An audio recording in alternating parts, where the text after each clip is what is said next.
Hello dears, ഇന്ന് നമ്മൾ ചെയ്യാൻ പോണത് ₹1 പോലും ചിലവാക്കാതെ നമ്മുടെ ചെടികൾക്ക് കൊടുക്കാൻ പറ്റുന്ന അടിപൊളി 7 തരം ലിക്വിഡ് ഫെർട്ടിലൈസേഴ്സ് ആണ്. അതും നമ്മൾ വെറുതെ കളയണ കിച്ചൺ വേസ്റ്റിൽ നിന്ന്. അപ്പം നമുക്ക് എല്ലാവർക്കും നമ്മുടെ ചെടികൾ എന്നും നല്ല ഹെൽത്തി ആൻഡ് ലഷായിട്ട് നിൽക്കണതാണ് എനിക്ക് ഇഷ്ടം. അപ്പോൾ അതിന് വേണ്ടി നമ്മൾ ഏതൊക്കെ കിച്ചൺ വേസ്റ്റ് എടുക്കാം. ഈ വീഡിയോ കണ്ടു കഴിഞ്ഞാൽ ഇനി കിച്ചൺ വേസ്റ്റ് ഒന്നും കളയാൻ ബാക്കി ഉണ്ടാവില്ല, അത് വേറെ കാര്യം. എങ്കിലും അതിൽ നിന്ന് ഏതൊക്കെ ചെടികൾക്ക് ഏതെല്ലാം തരത്തിലുള്ള ഫെർട്ടിലൈസേഴ്സ് കൊടുക്കണം എന്നെല്ലാം ഡീറ്റെയിൽഡ് ആയിട്ട് നമ്മൾ പറയുന്നുണ്ട്. അപ്പോൾ ഈ 7 ലിക്വിഡ് ഫെർട്ടിലൈസേഴ്സും നമുക്ക് മുഴുവനായിട്ടും കിച്ചൺ വേസ്റ്റ് മാത്രം മതി ഉണ്ടാക്കാനായിട്ട്, വേറൊന്നും നമ്മൾ ഇതിൽ ചേർക്കേണ്ടതില്ല. അപ്പോൾ നമുക്ക് നേരെ വീഡിയോയിലോട്ട് പോവാം അല്ലേ.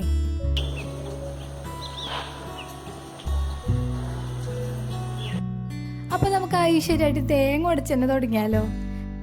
തേങ്ങയുള്ള നല്ലൊരു ഫെർട്ടിലൈസറാണ് കേട്ടോ. ഇതിൽ സോഡിയം, പൊട്ടാസ്യം, മഗ്നീഷ്യത്തിൻ്റെ ഒക്കെ നല്ലൊരു സോഴ്സാണ് നമ്മുടെ തേങ്ങവെള്ളം എന്ന് പറയുന്നത്. അപ്പോൾ ഇത് നമുക്ക് എങ്ങനെ നല്ലൊരു ലിക്വിഡ് ഫെർട്ടിലൈസർ ആക്കി എടുക്കാൻ നോക്കാം. വേറെ ഒന്നുമില്ല, നമ്മൾ സാധാരണ തേങ്ങ പൊട്ടിക്കുമ്പോൾ എടുക്കണ വെള്ളം കുടിക്കുക കളയുക ചെയ്യാതെ നേരിട്ടൊരു പാത്രത്തേക്ക് ഒഴിച്ചത് അടച്ചു വെക്കുക. അപ്പോൾ എടുക്കണ പാത്രം എന്ന് പറയുമ്പോൾ നല്ല എയർ ടൈറ്റ് ആയിട്ടുള്ള ഒരു കണ്ടെയ്നർ ആയിരിക്കണം. ഞാനപ്പോൾ ഇതുപോലത്തെ ഒരു പ്ലാസ്റ്റിക്കിൻ്റെ പാത്രം കൊണ്ട് എടുക്കണത്. ഇനി ഇത് അടച്ചിട്ട് നമുക്ക് വെളിച്ചം തട്ടാത്ത സ്ഥലത്തേക്ക് മാറ്റി വെക്കണം. അതായത് വല്ല ഷെൽഫിൻ്റെ അടിയിലോ അങ്ങനെ എന്തെങ്കിലും ഭാഗത്തേക്ക് മാറ്റി വെക്കാം. ഇനി നമുക്ക് ഇത് 2 ദിവസത്തിന് ശേഷം എടുത്തു നോക്കാം. അപ്പോൾ ഇത് നന്നായിട്ട് പുളിച്ച് വന്നിട്ടുണ്ടാവും. നമ്മൾ ഒഴിച്ചു വെച്ചതിനേക്കാളും തേങ്ങ വെള്ളത്തിൻ്റെ ഒരു കളറൊക്കെ കുറച്ചും കൂടി കട്ടിയായിട്ട് വന്നിട്ടുണ്ടാവും. ഇനി ഇതിലേക്ക് 2 ഇരട്ടി വെള്ളം ഒഴിച്ച് ഒന്ന് നേർപ്പിച്ചെടുക്കാം. അതായത് 1 കപ്പ് തേങ്ങ വെള്ളം എടുത്തിട്ടുണ്ടെങ്കിൽ 2 കപ്പ് പച്ചവെള്ളം ഒഴിച്ച് നേർപ്പിച്ചെടുത്ത് കഴിഞ്ഞിട്ടുണ്ടെങ്കിൽ നമ്മുടെ തേങ്ങ വെള്ളം കൊണ്ടുള്ള ലിക്വിഡ് ഫെർട്ടിലൈസർ റെഡി ആയി കഴിഞ്ഞു. ഓർക്കിഡ്സിനൊക്കെ ഒഴിക്കുകയാണെങ്കിൽ ഏറ്റവും എഫക്റ്റീവ് ആയിട്ടുള്ളൊരു ഫെർട്ടിലൈസറാണ്. അപ്പോൾ ഓർക്കിഡ്സിനൊക്കെ വേണ്ടി നമ്മൾ സ്പ്രേ ചെയ്ത് കൊടുക്കുക. ഞാനിപ്പോൾ ഇതുപോലുള്ള ചെടികൾക്കൊക്കെ ജസ്റ്റ് ഒഴിച്ചു കൊടുക്കണുള്ളൂ. ഇനി നമുക്ക് അടുത്തത് നോക്കാം അല്ലേ. നമ്മൾ ഭൂരിഭാഗം ആൾക്കാരും വീട്ടിൽ പാൽ ഉപയോഗിക്കണവരായിരിക്കും അല്ലേ. അപ്പോൾ പാക്കറ്റിലോ കുപ്പിയിലോ ഇതുപോലെ എന്തെങ്കിലും പാത്രങ്ങളിലൊക്കെ നമ്മൾ വീട്ടിൽ പാൽ സൂക്ഷിക്കാറുണ്ട്. അപ്പോൾ ആ പാലൊക്കെ നമ്മൾ ആവശ്യത്തിന് എടുത്ത് കഴിഞ്ഞ് കഴിഞ്ഞിട്ടുണ്ടെങ്കിൽ ആ പാത്രം നമ്മൾ വെറുതെ കഴുകി കളയുകയാണ് ചെയ്യാറ്. അപ്പോൾ അതിന് പകരമായിട്ട് നമ്മൾക്ക് അത് അരിച്ചായ അരിപ്പയും അത് വെച്ച ഒരു പാത്രമൊക്കെ ഒന്ന് കഴുകി ഇങ്ങനെ എടുക്കുകയാണെങ്കിൽ ആ ഒരു വെള്ളവും നല്ലൊരു ഫെർട്ടിലൈസറാണ്. പാലെന്നൊക്കെ പറയുമ്പോൾ കാൽസ്യത്തിൻ്റെ റിച്ച് സോഴ്സാണെന്ന് നമുക്കറിയാമല്ലോ അല്ലേ. അപ്പോൾ ഇതുപോലെയൊക്കെയുള്ള പ്ലാസ്റ്റിക് കവറുകളോ എന്ത് തന്നെയാണെങ്കിലും പാലിൻ്റെ നമ്മൾ ഇതുപോലെ കഴുകി എടുത്തിട്ട് അത് സിങ്കിൽ വെറുതെ ഒഴിച്ച് കളയാതെ നമ്മളുടെ ചെടികൾക്ക് കൊടുക്കുകയാണെങ്കിൽ വളരെ നല്ലതായിരിക്കും. പ്രത്യേകിച്ച് മണി പ്ലാന്റിനൊക്കെ വളരെ നല്ലൊരു ഫെർട്ടിലൈസറാണ് നമ്മുടെ ഈ ഒരു പാലിൻ്റെ ലിക്വിഡ് ഫെർട്ടിലൈസർ എന്ന് പറയുന്നത്. പാക്കറ്റ് പാലൊക്കെ യൂസ് ചെയ്യുന്നവർക്കും ലാസ്റ്റ് ആ പാക്കറ്റിൽ ഒന്ന് കുറച്ച് വെള്ളം ഒഴിച്ച് കുലുക്കി എടുത്തു കഴിഞ്ഞാൽ ഇതുപോലെ ചെയ്യാവുന്നതേ ഉള്ളൂ അല്ലേ. അങ്ങനെ നമ്മൾ 3ാമത്തെ ഫെർട്ടിലൈസറിലേക്ക് എത്തിയിട്ടാണ്. ഇത് ഉണ്ടാക്കുന്നത് കഞ്ഞിവെള്ളവും അതിൽ കൂടി വേറൊരു വേസ്റ്റും കൂടിയും കൂട്ടിയിട്ടാണ്. ഇത് നമ്മളുടെ മുളക് ചെടിയുടെയൊക്കെ കുരുടിപ്പ് മാറാൻ ബെസ്റ്റാണ് കേട്ടോ. അപ്പോൾ ഇതെങ്ങനെ ഉണ്ടാക്കാൻ നോക്കാം അല്ലേ. അപ്പോൾ ഇതിനു വേണ്ടി നമ്മൾ കഞ്ഞിവെള്ളം എടുത്തൊരു പാത്രത്തിൽ അടച്ച് വെക്കുക പുളിപ്പിക്കാൻ വേണ്ടിയിട്ട്. ഇതിപ്പോൾ ഒരാഴ്ച പുളിപ്പിച്ചെടുത്ത കഞ്ഞിവെള്ളമാണ് കേട്ടോ. ഒരു 5 ദിവസമെങ്കിലും ഏറ്റവും കുറഞ്ഞത് ഇതുപോലെ വെച്ച് പുളിപ്പിച്ചെടുക്കണം. ഇനി ഇതിലേക്ക് നമ്മൾ കുറച്ച് ചാരം ഇട്ട് കൊടുക്കുകയാണ്. അതായത് ഞാനൊരു ചെറിയ ചിരട്ടയിൽ നിറയെ ചാരം ഇട്ട് കൊടുത്തിട്ടുണ്ട്. അപ്പോൾ ഇനി ഇത് നമ്മൾ ചെടിക്ക് ഒഴിക്കണേ മുമ്പായിട്ട് ഇതിലേക്ക് ഇരട്ടി വെള്ളമെങ്കിലും ഒഴിച്ചിട്ട് നമ്മൾ നേർപ്പിച്ചെടുക്കണം. അപ്പോൾ ഇത് നേരിട്ട് ഇതുപോലെ കട്ടിയിൽ ഒഴിക്കാൻ പാടില്ല കേട്ടോ, അത് ശ്രദ്ധിക്കണം. നന്നായിട്ട് ഡൈല്യൂട്ട് ചെയ്തിട്ട് തന്നെ ഒഴിക്കുക. ഇനി ഇതിൻ്റെ മേലെ കരിക്കട്ടകളൊക്കെ ഇങ്ങനെ പൊന്തി വരികയാണെങ്കിൽ നിങ്ങൾക്ക് വേണമെന്നുണ്ടെങ്കിൽ അത് ഇതുപോലെ ഒന്ന് എന്തെങ്കിലും പഴയ അരിപ്പൊക്കെ വെച്ചിട്ട് കോരി മാറ്റി കളയാം കേട്ടോ. ഇത് ഞാൻ സ്ഥിരമായിട്ട് ഇതുപോലെ ഫെർട്ടിലൈസറൊക്കെ ഉണ്ടാക്കാൻ എടുക്കണ അരിപ്പയാണ്. അപ്പോൾ ഇത് നമ്മൾ ഇനി പ്രധാനമായിട്ടും കൊടുക്കുന്നത് നമ്മുടെ മുളക് ചെടികൾക്കാണ്. ചില സമയത്ത് ഈ മുളകിൻ്റെ ഇലയൊക്കെ ചെറുതായി കായൊന്നും വലിപ്പം വെക്കാതെ ഇങ്ങനെ കുരുടിച്ച് നിൽക്കണം കാണാറുണ്ടല്ലേ. അപ്പോൾ അങ്ങനെയൊന്നും ഇല്ലാതിരിക്കാൻ നമ്മൾ മുളക് ചെടിക്ക് കൊടുക്കാൻ പറ്റിയ ഒരു അടിപൊളി ഫെർട്ടിലൈസറാണ് കേട്ടോ ഇത്. അങ്ങനെ നമ്മുടെ കഞ്ഞിവെള്ളത്തിൻ്റെ പരിപാടിയും കഴിഞ്ഞില്ലേ, തീർന്നിട്ടില്ല കേട്ടോ. അടുക്കളയിലെ മുഴുവൻ വേസ്റ്റും വാരിയിട്ട് ഇന്ന് ഞാൻ പോവുള്ളൂ. അപ്പോൾ അടുത്തതായിട്ട് നമ്മളുടെ എല്ലാവരുടെ വീട്ടിലുള്ള ഒരു സംഭവമാണ് നേന്ത്രപ്പഴം. അപ്പോൾ ഇത് തിന്നിട്ട് തോല് ചിലപ്പോൾ അങ്ങോട്ട് എറിയും ഇങ്ങോട്ട് എറിയും, അല്ലെങ്കിൽ എവിടെയെങ്കിലും ഇടും, ഈച്ച വരും, പ്രാണി വരും, ആകെ ബഹളം. ഇതാണ് സാധാരണ സംഭവം. പണ്ടൊക്കെ ഞങ്ങൾ ആടൊക്കെയുള്ള പാടിഞ്ഞു കൊടുക്കുമായിരുന്നിട്ടാ. അപ്പോൾ ഇതാണ് നമ്മുടെ പഴത്തൊലിയുടെ ചരിത്രം എന്ന് പറയുന്നത്. പക്ഷെ നമ്മളുടെ പഴത്തൊലി ഇങ്ങനെ വലിച്ചെറിയപ്പെടേണ്ട ഒരാളല്ല കേട്ടോ. അവർക്ക് അതിൻ്റേതായ പ്രാധാന്യമുണ്ട്. അതെന്താണെന്നുള്ളത് നമുക്ക് അടുത്ത് നോക്കാം. അപ്പോൾ നമ്മുടെ പഴത്തൊലിയിൽ ഒരുപാട് പൊട്ടാസ്യം, ഫോസ്ഫറസ്, നൈട്രജൻ ഇതെല്ലാം ചേർന്നിട്ടുണ്ട്. അപ്പോൾ ഇതെല്ലാം നമ്മുടെ ചെടികൾക്ക് കിട്ടുകയാണെങ്കിൽ അതൊരു നല്ല കാര്യമല്ലേ. അത് നമ്മൾ ലിക്വിഡ് ഫോമിൽ കൊടുക്കുകയാണെങ്കിൽ കൂടുതൽ നല്ലത്. അപ്പോൾ ലിക്വിഡ് ഫെർട്ടിലൈസേഴ്സ് എന്തിനാണ് നമുക്ക് കൊടുക്കണമെന്ന് അറിയാത്തവരുണ്ടെങ്കിൽ അവർക്ക് വേണ്ടി പറയാം കേട്ടോ. നമ്മുടെ പ്ലാന്റ്സിന് പെട്ടെന്ന് അബ്സോർബ് ചെയ്യാൻ വേണ്ടിയാണ് നമ്മൾ ലിക്വിഡ് ഫോമിൽ ഇതുപോലെ വളങ്ങളൊക്കെ കൊടുക്കുന്നത്. അപ്പോൾ ഇതിലുള്ള ഫോസ്ഫറസ്, പൊട്ടാസ്യം അതുപോലുള്ള മൂലകങ്ങളൊക്കെ നമ്മുടെ പ്ലാന്റ്സിന് പെട്ടെന്ന് വലിച്ചെടുക്കാനും അവരുടെ റൂട്ട് സിസ്റ്റത്തിന് നല്ലൊരു ഹെൽത്തി ഗ്രോത്ത് കിട്ടാനും അതുവഴി അവർ നല്ല ഹെൽത്തി ആയിട്ട് വളരാനും സാധിക്കും. അതിനാണ് നമ്മൾ ഇതുപോലെ ലിക്വിഡ് ഫോമിൽ ഫെർട്ടിലൈസേഴ്സ് കൊടുക്കുന്നത്. അപ്പോൾ നമ്മുടെ പഴത്തൊലി ഇവിടെ അരിഞ്ഞെടുത്തിട്ടുണ്ട്. ഇനി ഇതിലേക്ക് വെള്ളം ഒഴിച്ചിട്ട് നമ്മൾ തിളപ്പിക്കാൻ വെക്കുകയാണ്. അപ്പോൾ ഇതിലൊഴിക്കേണ്ട വെള്ളം നമ്മൾ അരിഞ്ഞെടുത്ത പഴത്തൊലിയുടെ അളവിനനുസരിച്ച് ഒഴിച്ചു കൊടുക്കാം കേട്ടോ. അപ്പോൾ നമ്മൾ പഴത്തൊലി അരിഞ്ഞെടുക്കുന്ന സമയത്ത് അതിൻ്റെ ഒരു ഞെട്ട് ഒഴിവാക്കിയാലും കുഴപ്പമൊന്നുമില്ല. ബാക്കിയുള്ള ഭാഗങ്ങൾ ഇതുപോലെ അരിഞ്ഞിട്ടാൽ മതി. ഇതുപോലെ നന്നായിട്ട് തിളച്ച് കഴിയുമ്പോൾ നമ്മൾ ഫ്ലെയിം ഓഫ് ചെയ്തിട്ട് ഇത് മാറ്റി വെക്കാം. ഞാൻ സാധാരണ ചെയ്യാറുള്ളത് നമ്മൾ ചെയ്യാൻ ഉദ്ദേശിക്കുന്നതിൻ്റെ തലേ ദിവസം വൈകുന്നേരം ഇതുപോലെ തിളപ്പിച്ച് വെച്ചിട്ട് പിറ്റേ ദിവസം രാവിലെയാണ് ഇത് എടുത്ത് ഡൈല്യൂട്ട് ചെയ്യാറുള്ളത്. നിങ്ങൾക്ക് അങ്ങനെ ചെയ്യാൻ പറ്റുമെന്നുണ്ടെങ്കിൽ അതാണ് നല്ലത്. ഇല്ലെങ്കിൽ ഇതുപോലെ തിളപ്പിച്ചിട്ട് അത് നല്ലതുപോലെ തണുക്കണ വരെയെങ്കിലും ഒന്ന് വെയിറ്റ് ചെയ്തിട്ട് മാത്രം ഇതിൽ നിന്ന് ഇതുപോലെ ഇതിൻ്റെ എക്സ്ട്രാക്റ്റ് അരിച്ചു മാറ്റാം. അപ്പോൾ അരിച്ച് കഴിയുമ്പോൾ കണ്ടില്ല ഇതുപോലെ ഒരു കളറിലാണ് നമുക്ക് കിട്ടുക. ഇനി ഇതിലേക്ക് നമ്മൾ വെള്ളം ഒഴിച്ചിട്ട് നന്നായിട്ടൊന്ന് ഡൈല്യൂട്ട് ചെയ്യണം.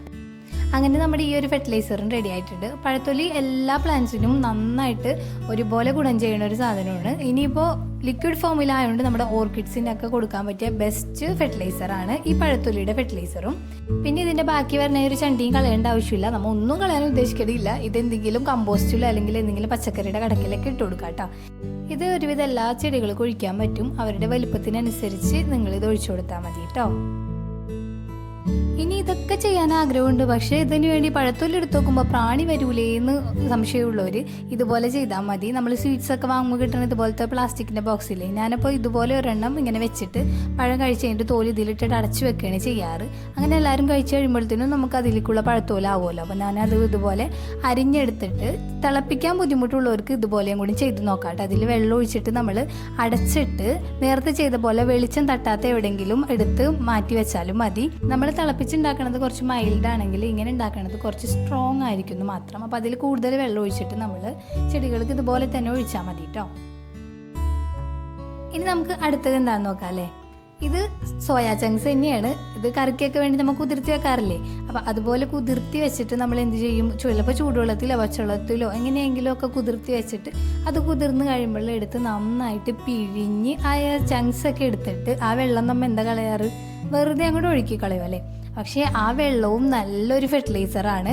ഇത് നമ്മുടെ സോയാ ചങ്ക്സ് എന്ന് പറയുന്നത് നല്ല നൈട്രജൻ റിച്ച് ആയിട്ടുള്ളൊരു സംഭവമാണ്. അപ്പോൾ ഇത് നമ്മളിങ്ങനെ നന്നായിട്ട് പിഴിഞ്ഞെടുത്ത് കഴിയുമ്പോൾ ആ ഒരു വെള്ളത്തിൽ സ്വാഭാവികമായിട്ടും നല്ലൊരു നൈട്രജൻ കണ്ടൻറ്റ് ഉണ്ടാവുമല്ലോ അല്ലേ. അപ്പോൾ അത് നമ്മുടെ ചെടികൾക്ക് ഒഴിച്ചു കഴിഞ്ഞിട്ടുണ്ടെങ്കിൽ വളരെ നല്ലൊരു ഫെർട്ടിലൈസറാണെന്നാണ് പറയണത്. അപ്പോൾ നമ്മൾ ചൂടുവെള്ളത്തിലൊക്കെയാണ് ചങ്ക്സ് കുതിർത്തണമെന്നുണ്ടെങ്കിൽ അത് തണുത്തതിന് ശേഷം ആ ഒരു വെള്ളം നമ്മൾ ചെടികൾക്ക് ഒഴിച്ചാൽ മതിയാവും കേട്ടോ. പിന്നെ ഇത് ഫ്ലവറിങ് പ്ലാന്റ്സിനൊക്കെ ആണെങ്കിൽ കൂടുതൽ ഗുണം ചെയ്യും. പിന്നെ നമ്മളിത് ഫെർട്ടിലൈസറിന് മാത്രമായിട്ട് കുതിർത്തുകയാണെന്നുണ്ടെങ്കിൽ ഒരു 8 മണിക്കൂറെങ്കിലും കുതിർത്തിയിട്ട് അത് പിഴിഞ്ഞെടുത്ത് ഒഴിക്കുകയാണെങ്കിൽ അതിനേക്കാൾ കൂടുതൽ എഫക്റ്റീവായിരിക്കും. അപ്പോൾ ഇതുവരെ നമ്മുടെ എല്ലാ ഫെർട്ടിലൈസറും പൂർണ്ണമായിട്ടും കിച്ചൺ വേസ്റ്റിൽ നിന്നാണ് കേട്ടോ നമ്മൾ ഉണ്ടാക്കിയിട്ടുള്ളത്. ഇനി നമുക്ക് അടുത്തത് നോക്കാം. ഇതാണെങ്കിൽ നമ്മുടെ പച്ചക്കറിക്കും ഇലച്ചെടികൾക്കും പൂച്ചെടികൾക്കും എല്ലാവർക്കും ഒരുപോലെ എഫക്റ്റീവായിട്ടുള്ള ഒരു ഫെർട്ടിലൈസറാണ്. അത് നമ്മൾ ഉണ്ടാക്കാൻ പോണത് സവാളയുടെ തോലിൽ നിന്നാണ്. അപ്പോൾ സവാള ഉള്ളിയൊക്കെ തോല് കളഞ്ഞിട്ടുണ്ടെങ്കിൽ ചിലരൊക്കെ റോസിനിടും, കമ്പോസ്റ്റിലിടും, ചെടികളുടെ കടക്കിലിടും. അതൊക്കെ നല്ലത് തന്നെയാണ്. നമുക്കിതെങ്ങനെ ലിക്വിഡ് ഫെർട്ടിലൈസറും കൂടിയും ആക്കി എടുക്കാൻ നോക്കാം. അപ്പോൾ ലിക്വിഡ് ഫെർട്ടിലൈസർ ആക്കിയാലുള്ള ഗുണം ഞാൻ നേരത്തെ പറഞ്ഞത് ഓർമ്മയുണ്ടല്ലോ അല്ലേ. അപ്പം നമ്മൾ ഇതെങ്ങനെയാണ് ചെയ്യാൻ പോകണം, നേരത്തെ എടുത്ത സെയിം കണ്ടെയ്നർ തന്നെ എടുക്കുകയാണ്. അപ്പോൾ ഇതിനൊക്കെ വേണ്ടി നമ്മൾ സെപ്പറേറ്റ് ഒരു പാത്രം വെക്കുകയാണെങ്കിൽ അതായിക്കോട്ടെ നല്ലത്. ഞാനിപ്പോൾ കാണിക്കുന്നത് എല്ലാവരും ഇതിന് വേണ്ടി ഞാൻ എടുത്തു വെച്ചേക്കണം പഴയ കുപ്പി പാട്ടകളൊക്കെയാണ്. അപ്പോൾ അതെ ഇതിലേക്ക് ഞാൻ സവാളയുടെ തോല് ഇട്ട് വെക്കുകയാണ്. അപ്പോൾ ഇത് പലപ്പോഴായിട്ട് നമ്മുടെ വീട്ടിലുണ്ടാക്കണ സവാളയുടെ തോലാണ് കേട്ടോ. അപ്പോൾ ഇത് തോല് നമ്മൾ എടുത്ത് വെക്കാനായിട്ട് ചെറുതായിട്ടൊന്ന് വെയിൽ കൊള്ളിച്ചിട്ടൊക്കെ എടുത്ത് വെക്കുകയാണെങ്കിൽ കുറേ നാളത് ചെയ്യാണ്ടൊക്കെ ഒരു പാത്രത്തിൽ ഇങ്ങനെ ഇരുന്നോളും. ഇനി നമ്മൾ ഒരു പിടി സവാളയുടെ തോലിക്ക് 1 ലിറ്റർ വെള്ളം, ഒരു പിടി എന്ന് പറയുമ്പോൾ നമ്മൾ കയ്യിൽ ഫുള്ളായിട്ട് ടൈറ്റായിട്ട് ഇങ്ങനെ പിടിച്ച് കഴിയുമ്പോൾ ഒരു പിടി ഉണ്ടാവുമല്ലോ, അതിലേക്ക് 1 ലിറ്റർ വെള്ളം ഒഴിച്ചിട്ട് ഇതുപോലെ നമ്മൾ അടച്ചു വെക്കാം. നേരത്തെ പറഞ്ഞ പോലെ തന്നെ വെയിലൊന്നും തട്ടാണ്ട് ഇരുട്ടുള്ളൊരു സ്ഥലത്ത് എടുത്ത് വെക്കുക. നമ്മളുടെ അടുക്കളയിലെ ഷെൽഫിൻ്റെ ഉള്ളിൽ ഒക്കെ വെക്കണമായിരിക്കും നല്ലത്. അപ്പോൾ 2 ദിവസം കഴിഞ്ഞ് ഞാൻ എടുത്തിട്ടുണ്ട്. അപ്പോൾ അത് ഇതുപോലെയാണ് ഇരിക്കുന്നത്. ആ ഒരു തോലൊക്കെ അതിൽ ചീഞ്ഞ് ഇതുപോലെ അതിൻ്റെ എക്സ്ട്രാക്റ്റൊക്കെ ആ വെള്ളത്തിലേക്ക് വന്നിട്ടുണ്ട്. ഇനി നമ്മൾ എപ്പോഴും ചെയ്യണ പോലെ എൻ്റെ ആ പഴയ പെയിൻറ്റും ബക്കറ്റും അരിപ്പ എടുക്കുന്നു, അരിക്കുന്നു, ഒഴിക്കുന്നു. അപ്പോൾ ഈ ഒരു സംഭവം നമ്മൾ ഇതുപോലെ തന്നെ ഡൈല്യൂട്ട് ചെയ്ത് വേണം ഒഴിക്കാനായിട്ട്. ഒരിക്കലും നമ്മൾ ഈ ഒരു കോൺസെൻട്രേറ്റഡ് ഫോമിൽ ഒഴിക്കരുത് കേട്ടോ. നമ്മുടെ ഇൻഡോർ പ്ലാന്റ്സിൻ്റെ ഒക്കെ ഇലകരിയൽ അങ്ങനത്തെ പ്രശ്നങ്ങളൊക്കെ ഉണ്ടല്ലോ, അതിനെല്ലാത്തിനും നല്ലൊരു റെമഡിയാണ് ഈ ഒരു ഫെർട്ടിലൈസർ എന്ന് പറയുന്നത്. ഈ സവാളയുടെ തോലിലാണെങ്കിൽ calcium, potassium, magnesium, iron, copper, phosphorus, അതുപോലെ ഇതിന് anti oxidant, anti microbial properties ഉണ്ട്. അതായത് കീടശല്യം വളരെ കുറവായിരിക്കും. നമ്മളിത് ഒഴിച്ചു കഴിഞ്ഞാൽ ചെടികളിലെ കീടങ്ങളൊക്കെ ആക്രമിക്കുന്നത് വളരെ കുറവായിരിക്കും. അപ്പോൾ ഇതൊക്കെയാണ് നമ്മുടെ ഈ ഒരു സവാളയുടെ തോലിൻ്റെ ഗുണങ്ങൾ എന്ന് പറയുന്നത്. അപ്പോൾ ഇത് നമ്മൾ ലിക്വിഡ് ഫോമിലാക്കി നമ്മുടെ ചെടികൾക്ക് കൊടുക്കുകയാണെങ്കിൽ അവർക്ക് അത്രയും സന്തോഷമല്ലേ.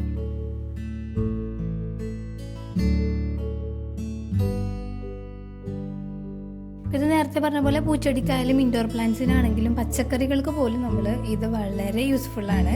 പിന്നെ നമ്മളിതെല്ലാം ചെയ്യുമ്പോൾ ഓരോ 10 ദിവസം ഗ്യാപ്പിട്ട് ചെയ്യാം കേട്ടോ. ഒരു വളം കൊടുത്ത് പിന്നെ ഒരു ചെടിക്ക് മറ്റൊരു വളമാണെങ്കിലും ഈ വളമാണെങ്കിലും 10 ദിവസം ഗ്യാപ്പിൽ ചെയ്താൽ മതി. അങ്ങനെ അതൊഴിച്ചു കഴിഞ്ഞ് അപ്പോൾ ഇതിൻ്റെ ബാക്കി നേരത്തെ ആയ ഒരു അരിച്ചെടുത്ത ഉള്ളിയുടെ തോലുണ്ടല്ലേ, അതും കളയണ്ട. അതും നമ്മുടെ പച്ചക്കറിക്ക് വേസ്റ്റായിട്ട് തന്നെ ഇടുള്ളൂ കേട്ടോ. ഒന്നും കളയണില്ല. അതെ അടുത്തൊരു സംഭവം കേട്ടോ. ഉമ്മാനെ കൊണ്ട് മുട്ടയുടെ തോല് കളയാൻ സമ്മതിക്കാണ്ട് ഞാൻ എടുത്ത് വെപ്പിച്ചേക്കാണ്. ചിരട്ടയുടെ കാര്യം അത് വേറെ, അത് അടുത്ത വീഡിയോയിൽ കാണിച്ചു തരാം കേട്ടോ. അപ്പോൾ അതേ ഇതുപോലെ ആ മുട്ടയുടെ തോലൊക്കെ ആ അടുപ്പിൻ്റെ ഒക്കെ അടുത്തിരിക്കുമ്പോൾ ചൂട് തട്ടിയിട്ട് ചെറുതായിട്ട് ഇങ്ങനെ ഒന്ന് ഉണങ്ങിയ പോലെ ഉണ്ടാവും. അപ്പോൾ പെട്ടെന്ന് നമുക്കിത് പൊടിച്ചിടാൻ പറ്റും കേട്ടോ. അപ്പോൾ ഇത് കൈവച്ചിട്ട് ഇങ്ങനെ പൊടിച്ചിട്ട് നമ്മളിതിലേക്ക് വെള്ളം ഒഴിച്ചിട്ട് ഇത് നന്നായിട്ട് തിളപ്പിക്കാൻ പോവുകയാണ്. മുട്ടത്തോടിൻ്റെ കാര്യം പിന്നെ പ്രത്യേകിച്ച് പറയണ്ടല്ലോ. കാൽസ്യം റിച്ച് ആയിട്ടുള്ളൊരു സംഭവമാണല്ലേ നമ്മുടെ മുട്ടത്തോട്. തണ്ട് കട്ടിയുള്ള ഏത് ചെടിക്കും നമ്മുടെ മുട്ടത്തോട് പൊടിച്ചിട്ട് കഴിഞ്ഞാൽ കൂടുതൽ എഫക്റ്റീവ് ആയിരിക്കും. ഇപ്പം നമ്മളത് ലിക്വിഡ് ഫോമിൽ എടുത്തിട്ട് ഏതൊക്കെ ചെടികൾക്കാണ് കൂടുതലായിട്ട് കൊടുക്കാൻ പോണേന്ന് കാണാം കേട്ടോ. അപ്പോൾ ഇത് നന്നായിട്ട് ഇന്ന് തിളക്കട്ടെ. തിളച്ചിട്ട് അതിലിങ്ങനെ ചെറിയൊരു പാട പോലെയൊക്കെ കാണാൻ പറ്റും. അപ്പോൾ അത് കഴിഞ്ഞ് കഴിഞ്ഞിട്ടുണ്ടെങ്കിൽ നമുക്കിതൊന്ന് ഓഫ് ചെയ്ത് വെക്കാം. ഓഫ് ചെയ്ത് നന്നായിട്ട് തണുത്ത് വന്നിട്ടുണ്ട്. ഇതും ഞാൻ പറഞ്ഞ പോലെ തന്നെ തലേ ദിവസം തിളപ്പിച്ചിട്ട് പിറ്റേ ദിവസം രാവിലെ തന്നെ എടുക്കാറ്. അങ്ങനെ വെക്കുകയാണെങ്കിൽ കുറച്ചും കൂടി എഫക്റ്റീവ് ആയിരിക്കും കേട്ടോ. ഇനി അതിൻ്റെ ആ വെള്ളം നമ്മൾ അരിച്ചെടുത്തിട്ടുണ്ട്. ഇനി അത് നമ്മൾ ഒഴിക്കാൻ പോകുന്നത് കൂടുതലും മണി പ്ലാന്റ്സിനാണ്. ബാക്കിയുള്ള പ്ലാന്റ്സിന് ഒഴിക്കുന്നതുകൊണ്ട് കുഴപ്പമൊന്നുമില്ല കേട്ടോ. പക്ഷേ മണി പ്ലാന്റ്സിന് കൊടുക്കാൻ പറ്റുന്ന ബെസ്റ്റ് ഫെർട്ടിലൈസറിൽ ഒരെണ്ണമുള്ളത്. പ്രത്യേകിച്ചും നമ്മൾ വെള്ളത്തിൽ വളർത്തുന്ന മണി പ്ലാന്റ്സിനും ഈ ഒരു വെള്ളം നമ്മൾ അതിൽ കൂടി ഒഴിച്ചു കൊടുത്തു കഴിഞ്ഞിട്ടുണ്ടെങ്കിൽ, ഇതുപോലെ തന്നെ നമ്മൾ മുട്ട പുഴുങ്ങണ വെള്ളവും നന്നായിട്ട് തണുത്ത് കഴിഞ്ഞിട്ടുണ്ടെങ്കിൽ നമുക്ക് ഇതുപോലെ ഒഴിക്കാവുന്നതേ ഉള്ളൂ. അപ്പോൾ ഇതിലും അരിച്ചു മാറ്റിയ മുട്ടത്തോട് ബാക്കിയുണ്ടല്ലോ, അതും നമുക്ക് ചെടികൾക്ക് കിട്ടുകൊടുക്കാം. അപ്പോൾ ഇത്രയാണ് നമ്മൾ ഇന്ന് ഉണ്ടാക്കിയ ഫെർട്ടിലൈസേഴ്സ്. മൊത്തം 7 ഫെർട്ടിലൈസേഴ്സ് നമ്മൾ ഉണ്ടാക്കിയിട്ടുണ്ട്. എല്ലാം ഓർഗാനിക് ആയിട്ടും അതുപോലെ 1 രൂപ ചിലവില്ലാതെ വെറുതെ കളയണ വേസ്റ്റ് മാത്രം ഉപയോഗിച്ചാണ് നമ്മൾ ഉണ്ടാക്കിയിട്ടുള്ളത്. സത്യം പറഞ്ഞാൽ നമ്മുടെ അടുക്കളയിൽ നിന്ന് നമുക്ക് കളയാനൊന്നും ഉണ്ടാവില്ല കേട്ടോ. ലിക്വിഡ് ഫെർട്ടിലൈസർ മാത്രമല്ല, അല്ലാതെ ഒരുപാട് ഫെർട്ടിലൈസേഴ്സ് നമുക്ക് ഉണ്ടാക്കാൻ പറ്റും. ഈ വീഡിയോക്ക് നിങ്ങൾ നല്ല റെസ്പോൺസ് തരികയാണെങ്കിൽ നമുക്ക് അതും വീഡിയോ ആയിട്ട് തന്നെ ചെയ്യാം. അപ്പോൾ ഈ വീഡിയോ ഇഷ്ടമായെന്ന് വിചാരിക്കുന്നു. പുതിയൊരു വീഡിയോ ആയിട്ട് വൈകാതെ തന്നെ കാണാം കേട്ടോ. അതുവരേക്കും bye bye from Safi's home diary.